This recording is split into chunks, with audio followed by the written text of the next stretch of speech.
नमस्कार. The Uday निरुळकर show मध्ये आपल्या सगळ्यांचं मनपूर्वक स्वागत. प्रेक्षको, मध्यंतरी तुम्ही एक बातमी वाचली असेल आणि ती म्हणजे तब्बल 25,000 टन सोनं हे भारतीयांच्या घरामध्ये ठेवलेलं आहे. म्हणजे याचाच अर्थ आपल्या जीडीपीच्या जवळपास अर्धा जीडीपी इतकं सोनं आपल्या भारतीयांकडे आहे आणि जगाच्या एकूण साठ्यापैकी 11% साठा आमच्या भारतीयांकडे आहे. आता हा घरात साठवलेला असतो का? तर नाही, हा घरात नसतो, तर हा लॉकरमध्ये साठवलेला असतो, बँकांच्या लॉकरमध्ये. आणि आज सगळ्या प्रायव्हेट आणि पब्लिक सेक्टरच्या बँका आहेत त्यांच्या लॉकरची संख्या जर आपण काढली तर ती जवळपास 60 लाख इतकी येते. अर्थात तुम्ही प्रत्येक बँकेत प्रत्येक ब्रँचमध्ये लॉकर आहे असं समजत असाल तर तसं नाहीये. मग मी याचा अभ्यास सुरू केला की एवढे लॉकर्स आपल्याला पुरेसे आहेत का? तर मला काही धक्कादायक आणि महत्वाच्या गोष्टी इथे निदर्शनाला आल्या, त्या तुमच्या समोर मांडतोय. पहिली गोष्ट, लॉकर चालवणे हा बँकांसाठी प्रॉफिटेबल व्यवहार नाही. याचं कारण, बँक जिथे असते ती जागा फार महत्वाची आणि महागडी असते. त्या जागेमध्ये एक मोठी रूम तयार करायची, ती स्ट्रॉंग करायची, त्याच्या भिंती जाड करायच्या, त्या स्ट्रॉंग रूम मध्ये पुन्हा अत्यंत महागडे असे लॉकर तयार करायचे, त्या लॉकरचे दरवाजे अत्यंत महागडे तयार करायचे त्या लॉकर रूमचे.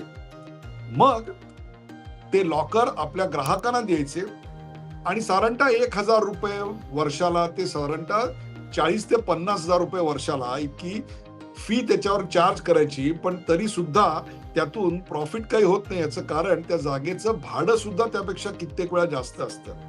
फक्त भाड्याचाच खर्च आहे का? तर अजिबात नाही.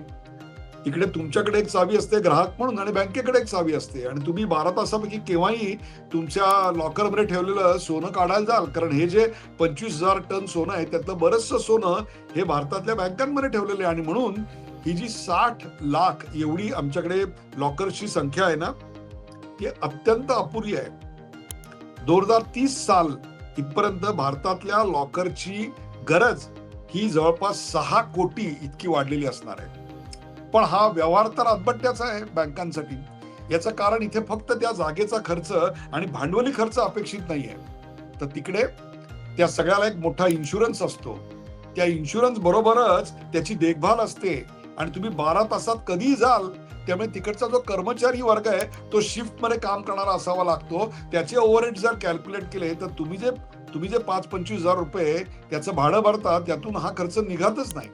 पण बँक एक सुविधा म्हणून देतं, पण हा आदबट्ट्याचा व्यवहार ठरू नये, नुकसानीचा ठरू नये म्हणून बँक काय करतं, जर तुम्हाला इथे लॉकर घ्यायचा असेल तर तुम्हाला 5-10 लाखाचं डिपॉझिट ठेवायला सांगतं आणि त्या डिपॉझिट मधून त्याचा खर्च वसूल करतं. ही आत्ताची परिस्थिती आहे. अर्थात या सगळ्यावर आरबीआयने आता काही निर्बंध आणलेले आहेत, तो भाग वेगळा. पण लॉकर म्हटला की त्याच्यात अपहाराच्या गोष्टी घडतात किंवा चोरीच्या गोष्टी घडतात. मग त्या अपहार आणि चोरी या गोष्टी घडल्यानंतर तिथं लिगल केसेस होतात. आत्ताच्या घडीला तुमचं जे अॅन्युअल रेंट आहे म्हणजे भाडं आहे त्याच्या 100 पट इतकी रक्कमच तुम्हाला त्याच्या चोरी जर झाली असेल तर बँक तुम्हाला द्यायला बाध्य आहे. म्हणजे समजा जर माझ्याकडे 1,000 रुपये इतक्या किमतीचा लॉकर असेल तर त्याच्या गुणिले 100 म्हणजे 1 लाख रुपयेच मला मिळतील. आता त्यात ठेवलेले दागिने किंवा सोनं जर 1 लाखापेक्षा जास्त असेल तर नुकसान माझं, आणि 1 लाखापेक्षा कमी असेल तर एक प्रकारे नुकसान बँकेचं. आणखीन एक गोष्ट या अभ्यासात मला जाणवली आणि ती म्हणजे या बँकांमध्ये जे लॉकर असतात त्या लॉकरचं भाडं तर भरलं जातं, परंतु ती जी ग्राहक व्यक्ती आहे ती कित्येकदा आपला नॉमिनी तिकडे लिहायला विसरते आणि त्याच्यामुळे त्याच्या मृत्यूनंतर मग त्याचा नेमका वारस कोण याच्यावरून कज्जेदलाली सुरू होते आणि वर्षानुवर्ष अनेक लॉकर तसेच पडून असतात आणि ज्यांना खरोखर जेन्युइनली लॉकर हवेत अशांना लॉकर मिळत नाहीत आणि लॉकरची डिमांड वाढत चालली आहे. 60 लाखाहून पुढच्या 3 ते 4 वर्षात ती 6 कोटीपर्यंत पोहोचणार आहे आणि ही गरज प्रायव्हेट आणि पब्लिक सेक्टर बँकांना पुरी करता येणार नाहीये.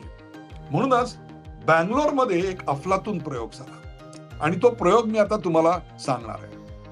तो प्रयोग असा आहे की एका प्रायव्हेट सेक्टर कंपनीने एक नवीन बिझनेस मॉडेल आणलं आणि ते बिझनेस मॉडेल म्हणजे त्यांनी एका हाऊसिंग कॉम्प्लेक्स मध्ये बिल्डर बरोबर टायअप केलं आणि तिथल्याच एका रूम मध्ये त्यांनी लॉकर सिस्टीम उपलब्ध करून दिली. आता ही जी लॉकर सिस्टीम उपलब्ध केलेली आहे त्याला कुठल्याही प्रकारचं मॉनिटरिंग नाही. अर्थात तिथे सीसीटीव्ही वगैरे सगळ्या गोष्टी आहेत, परंतु कुठल्याही शिफ्ट मधला माणूस उपलब्ध नाही, 2 चाव्या वगैरे असले काही प्रकार नाहीत. मग काय आहे तिकडे? तर तिकडे बायोमेट्रिक आहे. बायोमेट्रिकच्या बरोबरच तिकडे आणखीन काय असेल तर तुम्हाला त्यावेळी येणारा आयत्या वेळी येणारा एक पिन आहे. तो पिन तिकडे टाईप केला आणि बायोमेट्रिक केलं की तुमचा लॉकर तुम्हाला उघडता येतो. अर्थात त्याच्यामुळे त्याचे जे मॅनपॉवरचे ओव्हरहेड जे आहेत ते कमी होतात. दुसरी गोष्ट, तुम्ही हाऊसिंग कॉम्प्लेक्स मध्ये हे करताय, मग बिल्डर बरोबर टायअप करताना या चतुर कंपनीने काय केलं असेल तर त्यांनी बिल्डरला सांगितलं, जसं तुम्ही जिम देता, स्विमिंग पूल देता, गार्डन देता, शाळा देता, तसं हे लॉकर सुविधा द्या. ती एक ऍडिशनल व्हेरी इम्पॉर्टंट फॅसिलिटी. आणि बघता बघता लॉकर आहे म्हणून घर घेणारे, आणि घर जवळच आहे आणि लॉकरही जवळच आहे म्हणून लॉकर घेणाऱ्यांची संख्या वाढली आणि बघता बघता ती लॉकरची सुविधा फुल होऊन गेली. आहे की नाही अफलातून आयडिया? असंच आता मुंबईत अनेक ठिकाणी होणार, यात काही शंका नाही. तर यापुढे घर घेताना मग घर कसं आहे असं बघता, अम्युनिटीज बघता, जिम आहे की नाही बघता, स्विमिंग पूल आहे की नाही बघता, शाळा किती लांब आहे जवळ आहे हे बघता. तसंच आता तुमचा बिल्डर तुम्हाला लॉकर सुविधा देतोय का तेही बघा. काळ आलेला आहे, आता या सुविधा तुम्हाला तुमच्या घराबरोबरच मिळणार आहेत. प्रेक्षक तुर्तास इथेच थांबतो. अशाच प्रकारचे नवनवीन विषय घेण्यासाठी आम्हाला सूचित करा, शेअर करा, सबस्क्राईब करा, लाईक करा. पाहायला विसरू नका द उदय निगुळकर शो.